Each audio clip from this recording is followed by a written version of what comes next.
Il dit bonjour monsieur, monsieur machin, huissier, vous devez 500 francs. Ah je dis bah oui. Ah bon vous le prenez comme ça monsieur Martineau? Où le mec se met à hurler dans la cage d'escalier. Vous allez voir monsieur, quand la police va venir vous saisir. Je me suis retrouvé vraiment dans la merde. J'avais plus d'argent, je mangeais des nouilles et j'avais du mal à payer mon loyer. La règle d'or, ne jamais s'embrouiller avec un taille. Parce que vous allez prendre une raclée. C'est tous des bagarreurs, c'est tous des guerriers. Ils ont peur de rien, ils ont pas peur du contact physique. Tout peut déraper très rapidement, surtout ne jamais s'embrouiller avec un taille. Et quand on est étranger, quand on arrive ici, on a droit bien évidemment à rien. De retraite, est-ce que tu as une retraite? Je dis non, j'ai Zobi et j'ai pas de retraite. Parce que tu es en train de foutre en l'air mon business. Si j'ai pas ça, tout le monde crève, donc tu vas crever avec moi. Et le gouvernement taille a peur de ça. Et comme tout le monde, je suis allé sur Tinder et j'ai rencontré des filles. Et là, j'y suis rentré dedans, mais grave, comme tout bon touriste qui se respecte, on est allé au salon de massage, on s'est fait un petit peu tripoter et on a passé la nuit avec une fille. Ça, c'est ce que tout le monde fait. C'est évident, il ne faut pas se cacher la réalité. Avec des nanas qui ont rien à foutre, qui bougent leur cul attaché à un poteau. Ah, je me voyais là-dedans, j'ai dit non, ça va pas.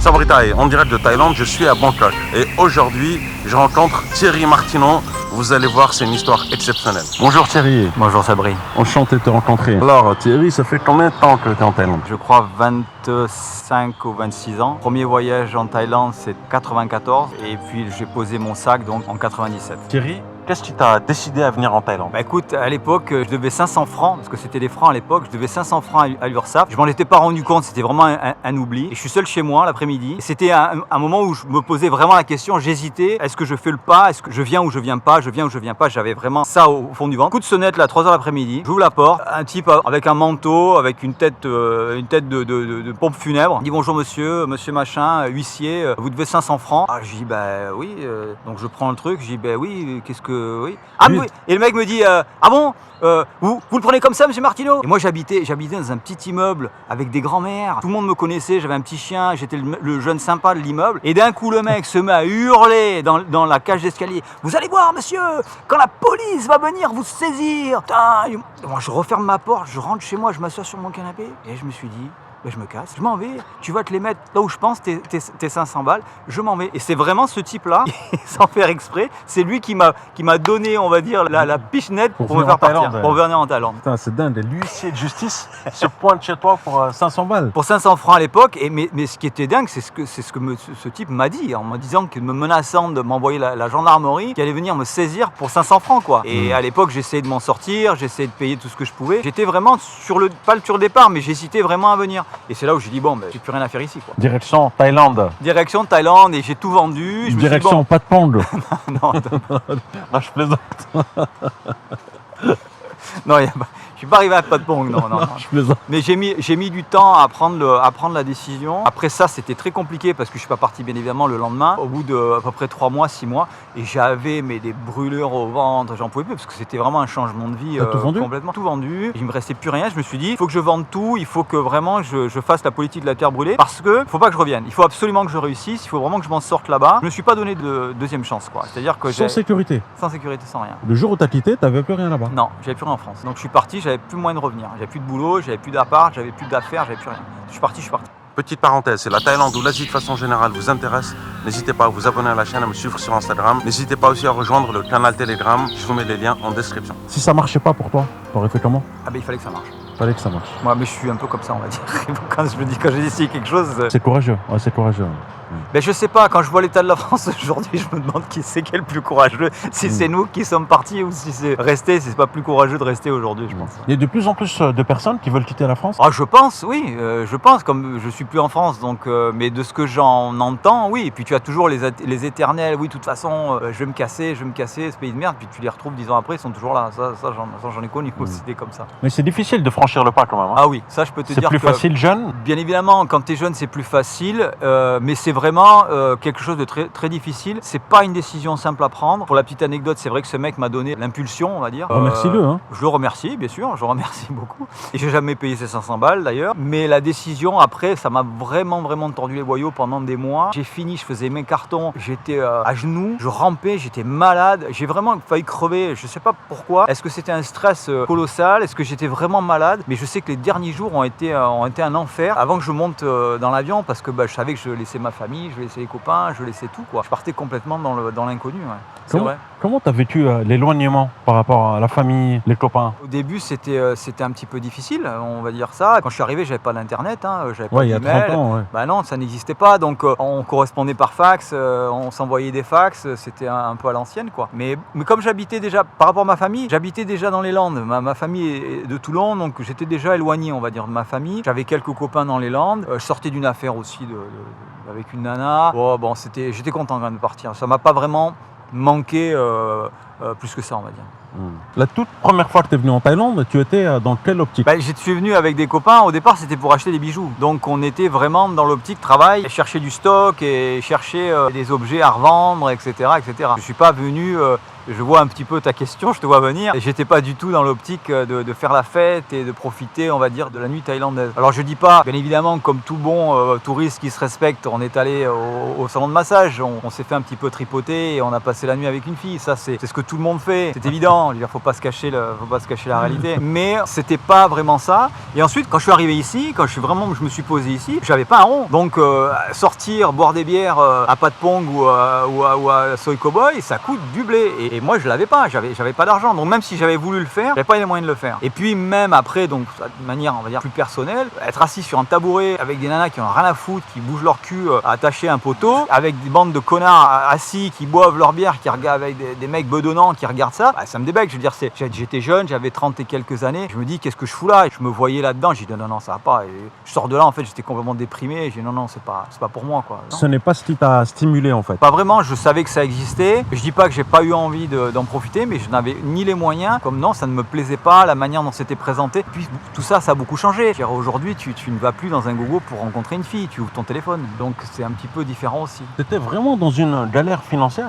T'avais pas de thunes? Ah ouais, j'avais pas de thunes, ouais. J'étais vraiment dans la merde. Ouais. Comment ça s'est passé tes premiers mois ici? J'avais quelqu'un qui m'avait conseillé en France et j'avais rencontré une famille thaï très sympa. Et puis je suis allé au Vietnam, me balader pendant 10 jours et là j'ai rencontré quelqu'un qui m'a dit tiens, j'ai un ami à Bangkok, il faut que tu le rencontres absolument. Il s'appelle Nong, il fait des trucs super, il est dans le milieu artistique et rencontre-le. Donc quand je suis revenu en Thaïlande, donc on va dire sur les conseils de cette fille que j'avais rencontrée, qui était une Hollandaise, je suis allé voir le fameux Nong. Et Nong en fait c'était un homosexuel super sympa, c'était un enfant de la rue qui avait vraiment fait fortune, c'était assez curieux, c'est un mec qui vendait des cigarettes et des allumettes quand il était gosse, m'avait raconté dans la rue, et qui s'était mis à faire de la déco et qui a eu une chance énorme, qui s'est mis à travailler avec Habitat, avec Ikea, avec des gens comme ça. Alors fabriquer, on va dire, des objets de déco, à toute cette période où il y a eu des objets avec de la résine, des petits clips, des petits machins, enfin des genres de petits objets de déco très simples, et il s'est mis à en vendre des milliers et des millions. Et j'ai rencontré ce gars-là, il m'a dit, tiens, quand tu reviens en Thaïlande, si tu veux, j'ai une piole, tu peux habiter là, il n'y a pas de souci. Je lui ai dit, c'est génial, donc je suis rentré en France et je reviens 3 mois plus tard, et donc j'arrive, je débarque chez lui, je prends mon taxi, j'arrive. Et dans la maison, il y avait sa vieille tante et c'est une ouvrière qui était là, qui était une birmane en plus, et donc personne parlait anglais. Donc j'arrive, where is Nong, Payipun. Je dis ouais mais Payipun. J'ai dit putain mais Payipun, attends il va revenir ce soir, c'est quoi Payipun? Mais je comprenais que dalle quoi, tu vois, je parlais pas un mot de thaï à l'époque. Et je suis resté 10 jours dans cette piole avec des gens on se comprenait pas, et on me disait, je dis où est les Nong, Payipun. Et jusqu'au moment où je le vois un jour qui se pointe, j'ai dit mais t'étais où? Il me dit mais j'étais au Japon. Yipun c'est Japon. Japon thaï. Donc voilà, et après je me suis retrouvé pendant quelques mois dans le milieu gay, alors que bon, c'était vraiment pas du tout mon truc, à sortir à Soi 2 avec me faire draguer, bon bien évidemment, je passe les détails, donc j'ai jamais succombé aux avances. J'avais voulu devenir gay à l'époque, je pense que c'est... Ah, tu fais ce que tu veux, hein. J'aurais pu, mais non, non, les filles me plaisaient toujours et me plaisent toujours, mais c'était vachement intéressant. J'ai rencontré des gens que jamais j'aurais pu rencontrer avant, parce qu'il était copain avec des tas de gens qui venaient de partout dans le monde, et c'était une expérience hyper enrichissante, c'était vraiment très sympa. Payipun. Putain, c'est vrai, j'étais comme un con. Putain, Payipun, il est où ce con-là? Il revient pas et tout, il va arriver ce soir et tout. Payipun. Ouais, c'était le Japon. Ouais. Alors, est-ce que, en fait, quand t'es venu, tu traînais beaucoup avec des expats ou c'était plus vraiment local, quoi, avec des locaux? Quand je suis arrivé, bien évidemment, j'étais avec des locaux. Et après, je connaissais des gens qui gravitaient autour de lui, qui en fait venaient acheter, venaient faire des affaires. En fait, ça allait à Chatucha, passer des commandes d'objets de déco, etc. Donc, on ne peut pas dire que j'ai connu des expats dans le terme expat, c'est-à-dire les gens qui travaillent dans les sociétés, etc. Je me suis mis à connaître, on va dire, plus de gens dans la communauté française le jour où j'ai eu mes enfants, et que mes enfants sont allés à l'école française surtout. C'est là où j'ai commencé à vraiment avoir des copains dans la communauté française. Mais à l'époque, j'en avais pas. Tu as dit un truc intéressant, les expats dans les entreprises, etc. Globalement, on dit quoi, expat ou immigré? On dit expat, mais c'est un autre monde. On va dire que... Est-ce que toi, tu es un expat ou un immigré? Moi, je me considère plus comme un immigré. Parce qu'un expat, c'est celui qui est expatrié. Ça veut dire qu'on l'a envoyé en mission, il est là, il travaille dans les sociétés, ils ont une vie, on va dire, ils arrivent des fois avec leur femme française ou étrangère. Ou bon, moi, je me considère plus comme un immigré, dans le sens où je suis arrivé avec une main devant, une main derrière, on va dire. Donc après, oui, j'ai fait mon trou ici. Oui, je suis un immigré. J'ai immigré dans ce pays et je me suis comporté comme un immigré. Jusqu'à devenir thaï. Jusqu'à devenir thaï, et j'en suis assez fier, je peux dire la chose comme ça, parce que je me dis, si la Thaïlande m'a donné la nationalité, m'a fait confiance, c'est qu'en fait j'ai eu un parcours, je vais pas dire sans faute, parce que personne n'est sans faute, mais on va dire, je considère que j'étais, on va dire... Que c'est une réussite? Ouais, je dirais pas ça réussite, je dirais, j'ai accepté, on va dire, ça revient à ce qu'on disait un petit peu tout à l'heure, on l'est jamais complètement, mais on sent qu'on nous a dit, bon voilà, tu es resté là, tu as fait ce qu'il fallait, tu n'es pas sorti en dehors des clous, voilà, donc tu as le droit à notre respect, et donc on te donne nationalité. Il vaut mieux avoir un parcours sans faute, c'est évident, puisque ça fait partie justement des choses qui sont recherchées. Dans ton curriculum vitae, ils vont chercher tout ce que tu as fait, donc c'est sûr que si tu as des problèmes, j'ai jamais été arrêté pour quoi que ce soit, j'ai jamais eu de problème, j'ai toujours payé mes taxes, mes impôts, ma compta a toujours été nickel, donc j'ai jamais eu de problème. Quel conseil donnerais-tu à un futur expatrié, immigré, qui aimerait s'installer en Thaïlande? Alors déjà, le premier conseil, je leur dirais, venez, partez de France, venez. Ça, je leur dirais déjà. Parce que quand on voit, malheureusement, je suis un petit peu désolé, mais bon, moi, j'ai un franc-parler, je dis les choses comme je les ressens. Ça fait 25 ans que je suis ici, ça fait 25 ans que je vois mon pays sombrer. Et je vois ici un pays qui vit, avec des gens heureux, avec des gens qui entreprennent. Je vois un pays qui se développe, je vois les choses changer. Et je vois, en France, on nous coupe l'électricité, qu'on va fermer les boulangeries, que les gens... Si tu veux, pour parler des différences, des grosses différences qu'il peut y avoir, si on peut parler rapidement de l'entreprise et du travail, parce que j'ai été entrepreneur en France, donc avant de venir ici, bon, petit entrepreneur, j'ai des petits magasins, j'ai fait un peu de distribution, mais tu ne ressens pas ici cette pression administrative et fiscale que tu reçois en France. Ça, c'est une chose, il n'y a pas des papiers en permanence, des choses. Et puis surtout, quand tu as un problème, tu vas dans les administrations et tu as des gens, tu n'as pas des robots en face de toi, tu as des gens avec qui tu peux discuter. Et ça, c'est... Après, bon, bien sûr, il faut savoir les prendre, il faut savoir prendre les formes pour parler aux gens, mais on a des interlocuteurs et on a des gens qui peuvent comprendre en fait en face de nous. Et ça, c'est bien. Il y a toujours un moyen de s'arranger. Pourquoi en France, on paye trop d'impôts et pas ici? Non, je ne parle pas des... Bien sûr qu'on paye des impôts ici. Les entreprises sont taxées à 30% du bénéfice comme en France. On n'a pas cette pression. Déjà, on a une TVA à 7% et pas à 20%. Moi, quand j'étais entrepreneur en France, j'avais l'impression d'être en hors-la-loi en permanence. Parce que je courais en permanence pour pouvoir payer. Je recevais le chèque que je recevais de mon client. C'était en fait en permanence pour payer les frais de retard. Et puis quand je disais, écoutez, je suis désolé, je ne peux pas payer. Ah oui, mais c'est les agios, c'est ci, c'est là. Alors qu'en Thaïlande, on a un vrai problème. À partir du moment où on va à l'administration et qu'on leur dit, je suis désolé, je suis vraiment dans la merde, on peut s'asseoir et discuter. Et ça, c'est extraordinaire. On se sent un peu chez les humains, quoi. Voilà. Alors peut-être qu'il y en a qui ne partageront pas cet avis, d'autres ont eu d'autres expériences, mais moi, c'est l'expérience que... C'est plus facile d'entreprendre en Thaïlande qu'en France? Oui, on va dire ça, oui. Tu arrives à passer la barrière de la langue, de la culture, on va dire pour un Thaï, voilà. On va dire ça comme ça. Pour un Thaï, un vrai Thaï, pas un mec comme moi, mais un vrai Thaï qui veut entreprendre, c'est 100 fois plus facile pour lui, dans son pays, la Thaïlande, qu'un Français en France. Ça, c'est évident. Est-ce que tu as eu quand même un choc culturel en venant ici? Ah oui, bien sûr. Le choc culturel, il ne s'est pas fait tout de suite. On va dire qu'il s'est fait d'une manière beaucoup plus profonde à la suite. C'était une fois que j'étais installé, que je me suis mis à travailler, que j'étais vraiment dans la vie thaïlandaise, j'ai pris des bonnes claques, oui. Ça, c'est sûr. Est-ce que tu as un exemple à nous donner? Une bonne claque que tu as pris? Avec les employés, on va dire, où on arrive en français avec tout notre bagage de suffisance et où on croit tout savoir et on se dit on va tout leur apprendre et on leur dit non, c'est pas comme ça qu'on travaille, on se met sur des tables, on se met pas par terre, etc. Et les gens, ils s'en vont, ils partent, on se reprend un retour de bâton immédiat dans la gueule parce que les gens nous prennent vraiment pour un fou, quoi. Tu crois que l'étranger, en arrivant aussi en Thaïlande, est souvent arrogant ou pas? Ah, complètement. On croit tout savoir? Complètement. On arrive ici, on a toujours l'impression d'avoir les meilleures méthodes, de connaître, on vient du monde civilisé entre guillemets et on arrive pour civiliser les gens qui sont un peu plus en retard parce qu'on voit bien évidemment des choses qu'eux ne font pas et qu'il faudrait faire et en se disant ça marchera pas comme ça, il faut que ce soit comme ça et puis en fait avec les années qui passent on se rend compte que finalement oui ça marche très bien comme ça et que chez nous par contre il y a pas mal de choses qu'on a l'impression qui coulent de source et qui marchent et qui finalement sont pas si bien que ça. En fait ce que tu dis c'est qu'en arrivant aussi il faut surtout pas changer les gens. Ah bah non, faut surtout pas. Il y a un dicton qui dit à Rome fais comme les romain. Je pense que c'est complètement vrai.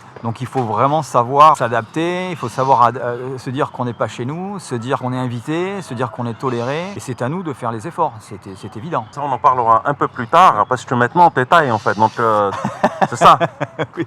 C'est ça. Oui, c'est ça, oui. Maintenant, tu es devenu thaï, tu as la nationalité thaïlandaise. Oui, j'ai la nationalité thaïlandaise depuis à peu près 3-4 ans, je crois. C'est dur à obtenir. Alors, est-ce que la nationalité thaïlandaise était dure à obtenir?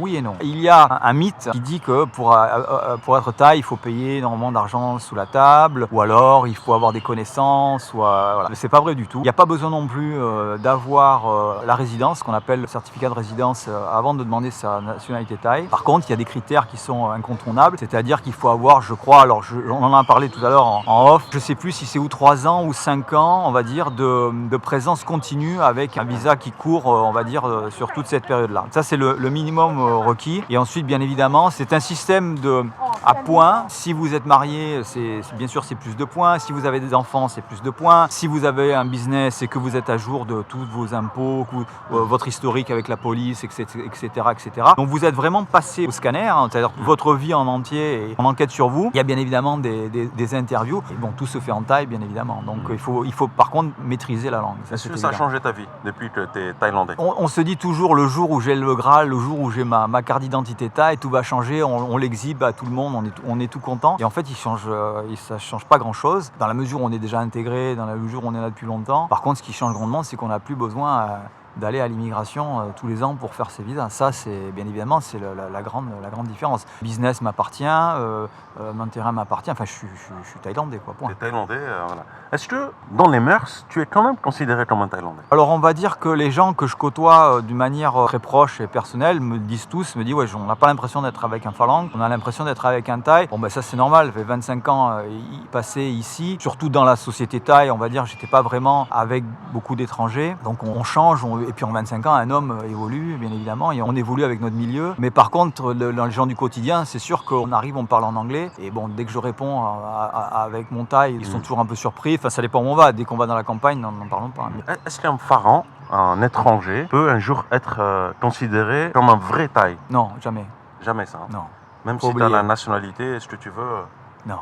On restera toujours un Phalang. Et même, je vois nos enfants qui sont moitié-moitié, ils seront toujours moitié-moitié. Pour les Thaïlandais, ils seront toujours plus des enfants étrangers que des Thaïs. Ça, D'accord. On appelle ça les Lukrun, c'est ça? Lukrun. Voilà, c'est un métis en fait. Kung, ça veut dire moitié. Luk, c'est enfant. Lukung, ça veut dire enfant moitié. D'accord. Est-ce qu'il y a une discrimination vis-à-vis des enfants métis? J'irai pas jusque-là.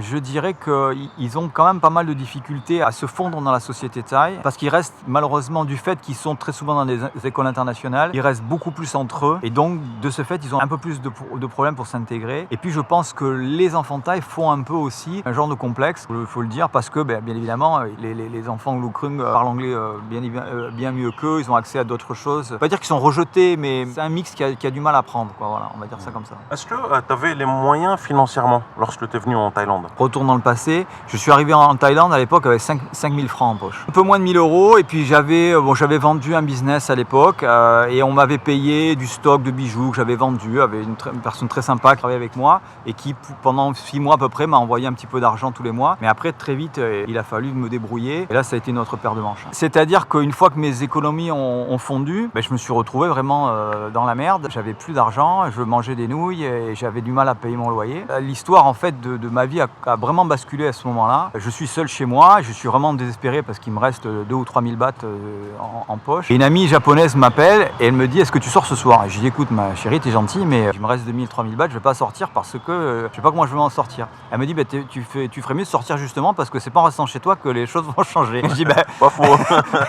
Donc je dis: écoute, voilà, je suis sorti, je suis allé boire une bière dans un pub de Sukhumvit, et puis je m'assois, il y avait une Thaïlandaise sympa qui était à côté de moi. Elle me dit: qu'est-ce que tu fais? Je lui dis: écoute, je design, je suis dans la bijouterie, je design, je fais des bijoux pour hommes. Alors je débutais à l'époque, je faisais vraiment trois bricoles. Et elle me dit: moi je travaille dans la bijouterie aussi, je vends des chaînes en argent, et d'ailleurs j'ai des clients israéliens qui travaillent sur le Japon et qui cherchent un designer. Et elle me donne le numéro de téléphone. Voilà. Et donc le lendemain j'ai appelé. 2 jours après je me retrouvais chez ces gens-là. Je leur ai montré ce que je faisais. Alors ils m'ont dit: non, c'est pas ce qu'on recherche exactement. Et ils vont dans une pièce derrière, et reviennent avec des plateaux, avec des bagues, avec des têtes de mort, des fleurs de lys, des croix, des trucs. Et alors là, là j'hallucine.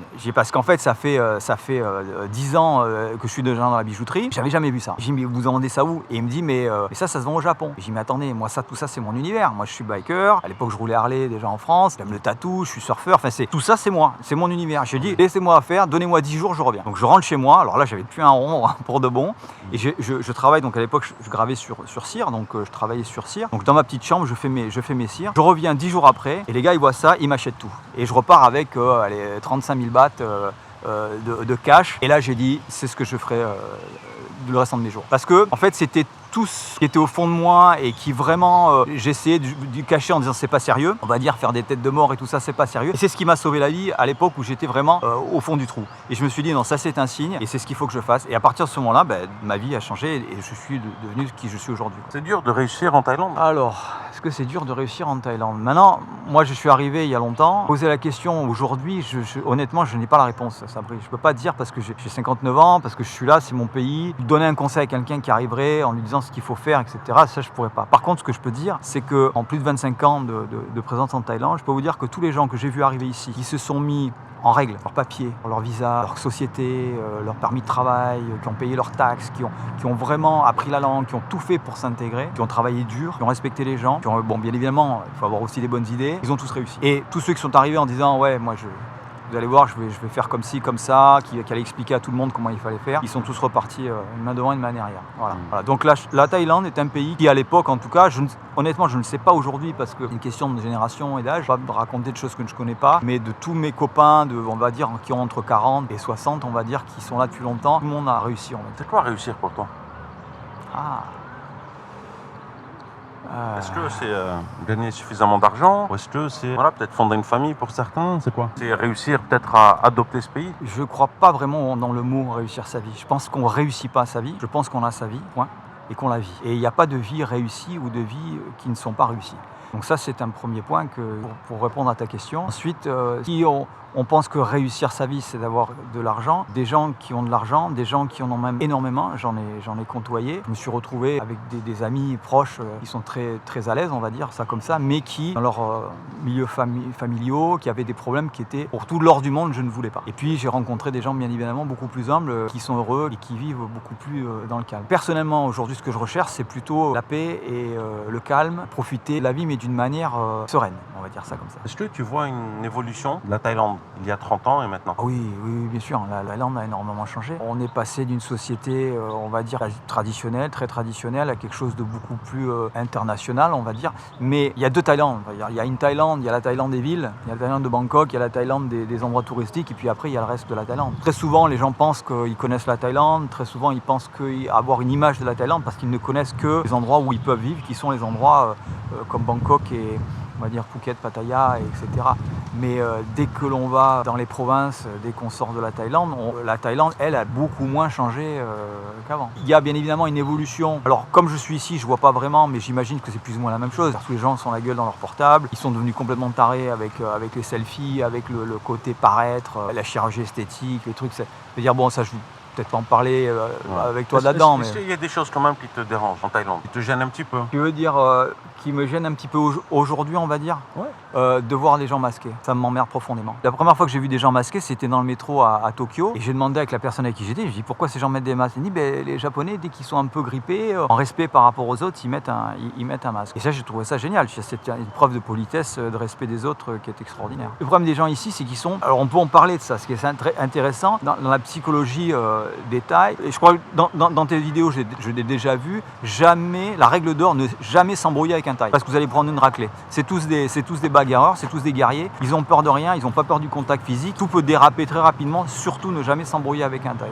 Par contre, ils ont peur de tout ce qu'ils ne voient pas, de tout ce qu'ils ne connaissent pas. Donc ils ont la trouille des fantômes, ils ont la trouille du mauvais sort, ils ont la trouille de tous ces trucs-là. Et donc, ils ont la trouille de ce fameux virus qui est là et qui en fait est complètement dématérialisé. Donc les mecs, ils se mettent 1, 2, 3 masques sur le nez en pensant qu'ils vont être protégés. C'est pas pour protéger les autres, c'est pour se protéger eux-mêmes. Et c'est ça qui est une arnaque énorme. Et il y en a ras-le-bol de voir les gens avec ça. Ils sont très superstitieux, non? Très superstitieux. Ils croient bien évidemment aux esprits, aux fantômes. Bon, il y a beaucoup d'histoires comme ça. Ça fait partie de la culture, c'est comme ça. Il faut jamais se bagarrer avec un Thaï. Non. Pourquoi? Et parce qu'ils font... Parce Est-ce que ça peut vraiment dégénérer? Ouais, alors il y a deux choses. Déjà, ils savent beaucoup de garçons en tout cas savent se battre parce qu'à l'école, le sport national c'est quand même la boxe, c'est pas le foot. C'est pas la cuisine.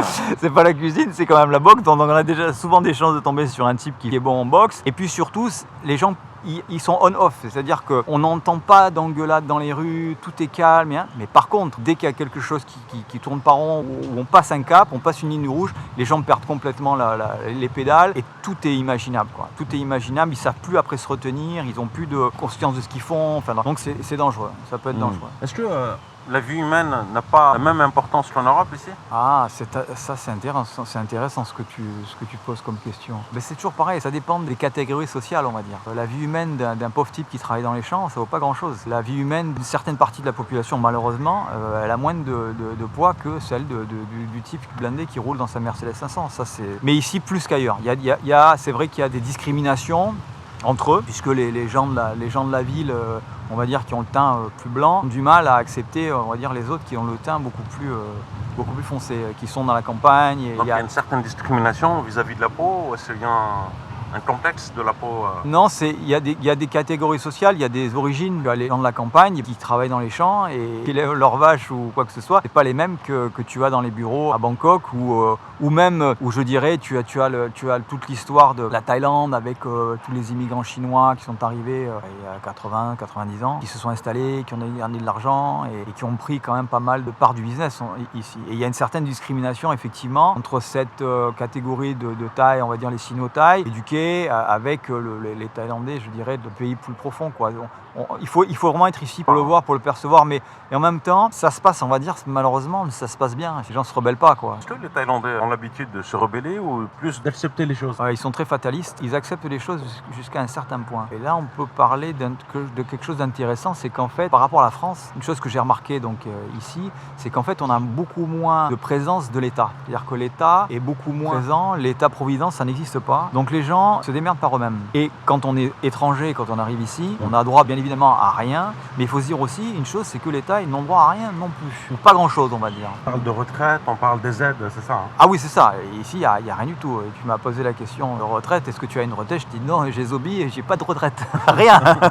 Donc ça ne fait pas peur, ça, hein? Non. Alors curieusement non, parce que bon, après j'ai pu investir un petit peu dans ma maison. Enfin, j'ai des biens immobiliers. Puis j'investis surtout sur moi, sur ma santé. Je me dis bon, je vais travailler encore pendant des années et des années. Et puis c'est pas un problème, quoi. Donc ça me fait pas peur, non, pas plus que ça. Et justement, la Thaïlande a ce côté où on travaille sans filet. On est vraiment obligé de devenir, excuse-moi de l'expression, mais je dirais un homme, tout simplement, parce qu'on n'a pas, on va pas pleurer au bureau de chômage ou au bureau des aides sociales pour avoir, par exemple, le gouvernement va augmenter l'essence comme un fou. Ou en France, en ce moment, il parle des histoires de notes d'électricité qui quadruplent, qui deviennent complètement folles. Dire, mais fais ça à un Thaïlandais, le Thaïlandais il va pas pleurer pour avoir 20% de ci, non, il va au bureau d'électricité, il y fout le feu. Il dit, parce que tu es en train de foutre en l'air mon business, si j'ai pas ça, mes enfants, ma femme, mon grand-père, ma grand-mère, tout le monde crève, donc tu vas crever avec moi. Et le gouvernement thaï a peur de ça. Ils ont peur de leur peuple en fait, parce qu'ils n'ont pas les instruments pour les calmer, ils n'ont pas les subventions, les aides, etc.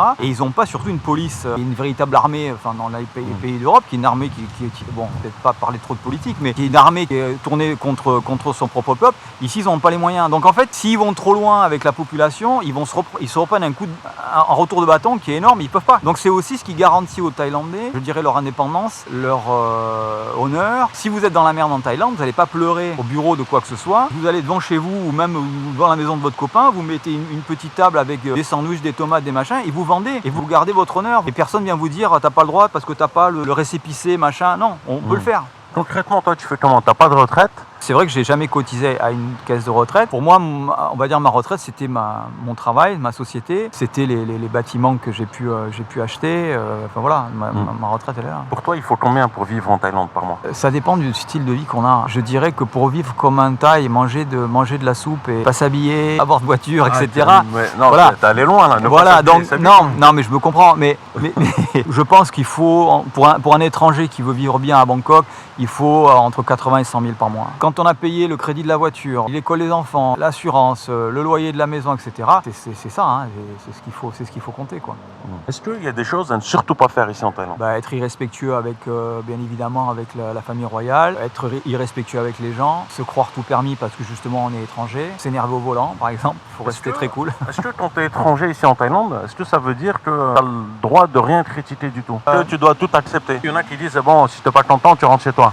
Alors, quel est le juste milieu? C'est assez marrant parce que j'ai eu une altercation avec une fille un jour, pour rien cacher, donc je me suis retrouvé célibataire il y a 2 ans. Et comme tout le monde, je suis allé sur Tinder et j'ai rencontré des filles. Et j'ai eu une longue conversation à un moment avec une nana qui était très sympa, c'est très intelligente et tout, je l'avais jamais rencontrée. Et puis un jour, je sais plus ce que j'ai dit par rapport au Premier ministre qui faisait un truc qui me plaisait pas, j'ai fait une critique sur le gouvernement. Et du tac au tac, elle m'a répondu, si t'es pas content, tu rentres chez toi. Et là, j'y suis rentré dedans, mais grave, j'ai dit, mais comment ça se fait qu'une personne aussi intelligente que toi peut me dire un truc aussi con et raciste? Parce que c'est ça en fait le truc, c'est-à-dire que j'ai dit, écoute, Coco, 25 ans que je suis là, je paye mes impôts, je suis taille autant que toi, donc si j'ai envie de dire quelque chose sur quelque chose qui va pas, j'ai le droit de le dire. Ne me dire ça, c'est un raccourci. Tu es taille en plus. Eh oui, en plus je suis taille, donc tu me dis pas ça. Voilà, et rentre chez toi. Donc à ce moment-là, c'était terminé. Ici, ce qu'on apprend, c'est de marcher sur la ligne médiane. Dire qu'on n'a rien le droit de dire, c'est pas vrai. Venir ici et tout critiquer, c'est une connerie aussi. Il faut savoir qu'on n'est pas chez nous. Et c'est pas parce qu'on est là depuis 10 ans, depuis 20 ans qu'on a aussi absolument une légitimité à dire des choses. Mais quand il y a des choses qui sont injustes, il faut pas avoir peur d'en parler. Mais il faut savoir avec qui on en parle. Voilà. On peut pas parler de tout avec n'importe qui ici. Faire attention. Parce que les gens Et en général, on évite de parler de religion, de politique, etc. Ça, ce sont des sujets où ils ne sont pas très habitués à parler de ça, quoi. Non, en général, ils ne sont pas habitués à en parler. En tout cas, pas en parler de la manière dont nous, les Occidentaux, on en parle. Ça, c'est évident. Mais bon, je peux te dire que dans la population, en ce moment, il y a un mouvement de grogne. Il y a des gens qui sont là qui sont en place depuis trop longtemps et fais pas un dessin. Moi, c'est pareil, tu vois, je peux pas t'en parler dans cette vidéo-là. Oui. Mais on va dire que, mais on n'en parle pas. On n'en parle pas. On le sait. Voilà, on sait. On n'a pas besoin d'en parler. On va dire ça comme ça. Parfois, j'entends certains avis dire que l'occidental, quand il vient ici en Thaïlande, il se comporte un peu comme un colonisateur. Malheureusement, oui, c'est toujours pareil, ça dépend des gens aussi. Il y a des cons partout, comme on dit, hein, vulgairement. Il y a des gens qui vont penser comme ça, et puis il y en a d'autres qui vont pas le faire. Mais on est tellement formaté, je dirais, en Europe, qu'on a l'impression d'être le camp du bien et que le modèle, on va dire, le modèle de vie, c'est le modèle occidental, que malgré nous, on va faire des choses qui sont maladroites. Et sans s'en rendre compte. Sans s'en rendre compte. Et le fait d'être ici depuis assez longtemps, on a un autre point de vue. Parce que l'avantage d'être un occidental comme on l'est aujourd'hui, on n'est pas baigné par la radio, la télévision française. Donc on n'a pas France Info dans la bagnole. Enfin, à moins qu'on veuille absolument, on n'a pas. On n'a pas la tronche à Pujadas ou quoi à la télé. On n'a pas les conversations avec les copains du bistrot qui parlent que de ça. On n'est pas dans le bain. Enfin, on vient chercher son information là où on veut. Et quand on est ici, on n'est pas non plus, du fait qu'on soit étranger, on n'est pas baigné dans l'information et dans le truc thaï. Donc ça nous donne en fait une espèce de place privilégiée où on peut avoir quand même un certain recul. Pour la plupart d'entre nous, on a aussi beaucoup voyagé. Donc on a bien compris qu'en fait la vérité, personne ne la détenait et que chaque pays avait sa vision de voir les choses. Tu peux pas demander à un Thaïlandais de voir le monde comme un Parisien ou comme un Américain ou comme un Japonais ou comme un mec du Bangladesh. Tout le monde a sa vision et en fait chaque vision se vaut. Il n'y a pas un qui a raison, il n'y en a pas un qui a tort. Et ça tu l'apprends quand tu es ici parce que tu apprends l'humilité. Déjà t'apprends à inviter, tu vois. Donc est-ce que tu te sens comme invité aujourd'hui, toi? Ou pas? T'es thaïlandais? Moi, je me sens extrêmement reconnaissant de la Thaïlande, du peuple thaïlandais. La Thaïlande m'a tout donné. La Thaïlande m'a donné un métier. La Thaïlande m'a donné une famille, des enfants, des amis. L'homme que je suis aujourd'hui, bien évidemment, 25 ans ici, donc c'est une belle tranche de ma vie, on va dire. Mais oui, je suis un invité et je le resterai toute ma vie. Mais il y a des invités, on va dire, qui se sentent vraiment chez eux. Et je suis un invité qui est chez lui, on va dire. Fais comme chez toi. Voilà, je me sens chez moi. Je me sens aujourd'hui, pour te parler de manière très directe, je me sens plus thaïlandais que français. Malheureusement, je veux dire, parce que je voulais te poser la question et j'ai pas trop osé. Ah bah oui. Alors tu te sens plus thaïlandais que français? Deux choses à ça. Pourquoi je dis ça? Parce que ça pourrait peut-être choquer des gens qui te regardent. Parce qu'en fait, quand tu restes plus de 25 ans dans un pays, de la manière dont je suis resté, c'est-à-dire je suis allé en France en tant que visiteur. À chaque fois que je vais en France, je reste 15 jours, 3 semaines. Je reviens, j'y vais pas souvent. Je vais juste pour mes affaires. Donc bien évidemment, je vis et j'évolue dans ce pays. Ce pays m'a transformé. l'homme que je suis, donc et a mangé du thaï, a parlé du thaï, a vécu du thaï, je me suis imprégné la culture. Et en même temps, mon pays, je ne l'ai pas vu depuis pendant 25 ans quasiment. Donc mon pays a complètement changé. Et des fois, je fais l'allusion avec des copains. Mon père était un rapatrié d'Algérie et il parle tout le temps de la nostalgie de son pays. Je disais, papa, l'Algérie des années 50 n'existe plus et n'existera jamais. Donc c'est un espèce de pays qui existait à un moment donné qui n'existe plus. Et petit à petit, j'ai un peu ce sentiment d'avoir quitté une France qui aujourd'hui, bien évidemment, n'existe plus. Parce qu'en 25 ans, le pays a complètement changé. Donc où je suis là-dedans, moi? Je suis en Thaïlande. Je serai de toute façon jamais complètement thaïlandais. Quand je rentre en France, je me sens étranger dans mon propre pays. Parce qu'il y a tellement de choses qui me dépassent, quoi, on va dire. Les gens s'énervent pour rien, il y a beaucoup d'agressivité. Enfin bon, pas vous la raconter. Je veux dire, on est tous Français gens qui regardent cette vidéo, donc vous le savez autant que moi. Donc voilà, alors on va dire, ouais, c'est un peu idiot ce que je dis, je me sens plus thaïlandais que français, mais c'est par la force des choses, oui, on va dire. Est-ce que quand même il y a des choses qui te manquent de la France? Alors ça m'a manqué au début,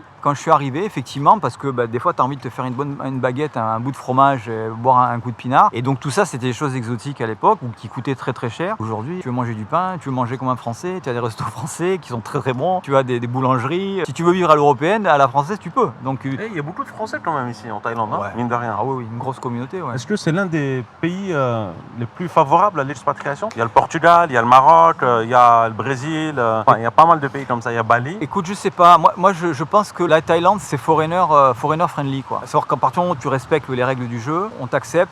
Je n'ai jamais eu de problème en Thaïlande. On va dire que j'ai jamais été embêté par qui que ce soit. Ça se passe bien en fait. À partir du moment où tu fais pas de vagues, où tu fais ta vie, quoi, on va dire que tu essaies de pas d'imposer tes vues aux autres et que tu t'adaptes, personne t'emmerde. C'est ça qui est génial. Donc tu fais ta vie, tu fais ton truc, tu bosses, tu payes tes impôts, En Thaïlande, on trouve ce qu'on est venu chercher. Exactement. Si tu cherches les problèmes, tu vas les trouver. C'est bien ce que tu dis là, parce que c'est quelque chose aussi quand on pose la question, qu'est-ce que tu viens chercher en Thaïlande? Et je dis la même chose, je dis, en Thaïlande, vous trouverez ce que vous voulez. Si tu veux venir ici et faire la Java avec des filles à Pattaya ou à Patpong, enfin Patpong non, ça n'existe plus, mais on va dire que tu vas le trouver. Si tu as envie de devenir bouddhiste, tu as des temples partout, tu deviens bouddhiste. Si tu as envie de bosser, monter une société, travailler fortement, réussir ta vie, tu peux le faire. Tu as envie de voyager, voir des... Enfin, tout est là en fait. Et ça dépend de ce que tu cherches et de ce que tu as envie pour toi. N'hésitez pas à rejoindre mon canal Telegram où on parle pas mal d'expatriation. Je vous mets le lien en description. Et Martino in the Jungle, numéro 2.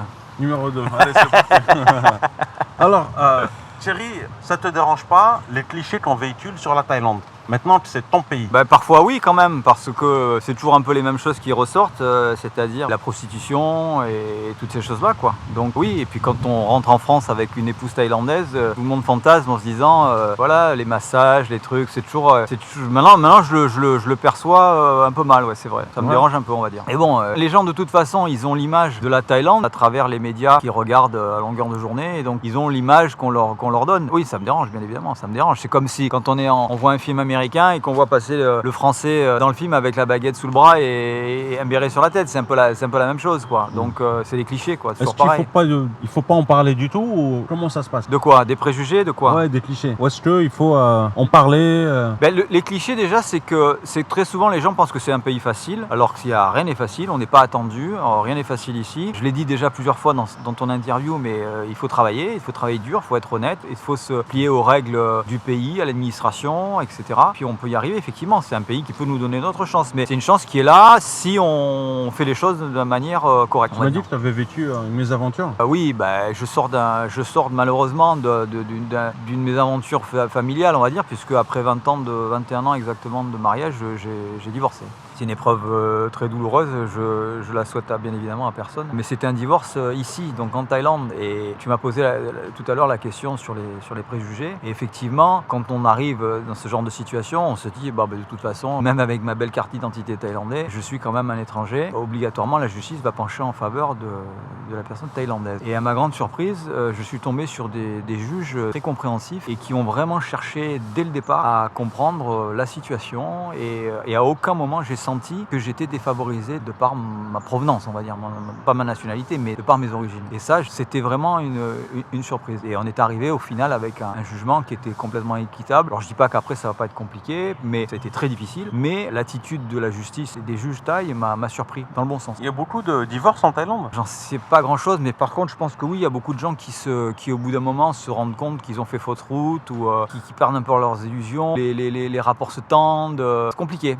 Disons que sur surtout en vieillissant, on va dire le naturel des fois revient un petit peu. On revient au galop. Ouais, c'est ça, peut-être pas au galop, mais comme un éléphant, tout doucement, mais il revient quand même, quoi. Et puis voilà, les choses malheureusement se font. Est-ce que les gens se marient trop facilement ici, les étrangers? Moi, j'ai pas vraiment des réponses de manière générale, c'est parce que la question que tu poses, c'est quand même très large. Je connais pas toute la population étrangère et je ne connais pas toutes leurs habitudes. Mais c'est vrai qu'on a tendance, en arrivant en tant qu'étranger, tout est beau, tout est nouveau, on tombe facilement sous le charme de quelqu'un sans voir finalement qu'il y a d'énormes différences sociales, culturelles, mais je dirais même de culture générale, on va dire. Vous avez des gens tombés sur une nana qui est magnifique, qui a une belle voiture ici et là, et puis vous allez lui parler, je sais pas moi, des Beatles, je sais pas qui c'est. Mais j'ai peut-être grossi un petit peu le trait, mais on va dire qu'ils n'ont pas du tout accès à la même culture que nous et ils vont pas la chercher non plus. Et donc au bout d'un moment, c'est vrai qu'on a envie, quand on est avec son conjoint, des fois d'avoir des discussions plus d'ordre philosophique, politique, intellectuel, on va dire. Et ça, il faut être préparé à ça. Alors je dis pas que les Thaïlandais, parce que souvent c'est des couples mixtes, c'est toujours un homme, je dirais, européen et une femme thaïlandaise. Je dis pas que loin de là que les Thaïlandaises sont incultes, c'est pas du tout ça. C'est vraiment une vraie différence de culture parce qu'on n'apprend pas les mêmes choses à l'école, parce que les médias n'ont pas les mêmes contenus, etc. Et que les gens donc, de ce fait sont différents. Et c'est vrai qu'on va aller chercher les conversations intéressantes, on va dire, avec les copains, quoi. Et donc, à bout d'un moment, ça peut effectivement créer. Comment tu gères ça, toi? Comment je gère ça? Moi, je gère ça, on va dire, en essayant d'apporter un maximum de richesse justement dans la relation de couple. C'est-à-dire que je me suis rendu compte, parce que, comme je viens de le dire, donc je suis passé par un divorce, donc j'ai fait beaucoup d'erreurs aussi, j'ai beaucoup de torts dans cette histoire. J'essaie maintenant de refaire ma vie, mais sans faire ces erreurs. Et je me dis, il faut apporter un maximum de richesse en fait dans le couple, chercher en fait de la richesse, de la conversation sur des choses auxquelles on n'avait pas pensé au départ. On va dire sur des aspects beaucoup plus spirituels, philosophiques ou de vie, je dirais plus pratiques. J'ai vu un peu les bijoux que tu faisais, c'est assez rock'n'roll. Est-ce que tu as eu des célébrités qui ont porté ça? Pour en citer qu'une, oui, j'ai Johnny qui a porté plusieurs de mes pièces. Il y a une bague qui est assez connue, une bague tête de mort qui est sur une pochette d'album où il la porte. Puis il a porté, mais c'est plus vers la fin de sa vie, et il a porté plusieurs pièces à moi, effectivement. Et c'est une grande fierté, de savoir, parce que moi c'est quelqu'un que j'aime beaucoup. J'ai jamais rencontré malheureusement. C'est des pièces qui ont été offertes par ses copains. Ils venaient à la boutique nous les acheter et elles lui ont été offertes. Et après c'était toujours la surprise de les voir sur Paris Match, dans le Figaro, ou des photos de scène ou quoi, où on le voit avec mes bijoux. Tu devais être content. Ah oui, j'étais vachement content, bien évidemment. Ouais. Comment une grande entreprise comme Harley t'ont contacté? C'est vraiment un coup de chance. Je pense qu'ils ont trouvé des bijoux à moi sur le marché américain. Et à l'époque, ils étaient à la recherche d'un créateur, mais qui avait aussi les capacités de production. C'est ce qu'on m'a dit après. J'ai reçu cet email et j'ai dialogué un petit peu avec eux avant d'aller aux États-Unis. Et quand je suis arrivé au bureau, j'ai fait une réunion avec mes gars et j'en avais déjà qui étaient très fans de moto. Il y en a qui étaient bikers et un peu dans l'esprit, on va dire, de ce qu'on faisait déjà. Quand je leur ai annoncé que Harley USA nous avait contactés et qu'on allait faire les bijoux Harley, j'en ai 2-3 qui sont tombés en pleurs parce que c'était pour eux, c'était un honneur gigantesque. Donc, ça l'était déjà énormément pour moi qui suis biker, et pour moi j'ai toujours roulé Harley, ça fait partie de mon ADN, on va dire. Harley Davidson. Oui, Harley Davidson, bien évidemment. Et que Harley, en fait, il y a une question d'honneur aussi, parce que le fait que Harley USA confie une licence à une petite société en Thaïlande, c'était quelque chose d'exceptionnel, d'inattendu, et puis c'était un véritable honneur, parce que bon, je parlais des préjugés tout à l'heure, la copie en Thaïlande, j'ai pas besoin de vous faire un dessin, tout le monde sait qu'on trouvait que de la copie. Et là, non, on fait pas de la copie, on faisait de l'original. Donc mes gars, je peux vous dire qu'ils étaient fiers, comme c'est pas possible, quoi, d'avoir...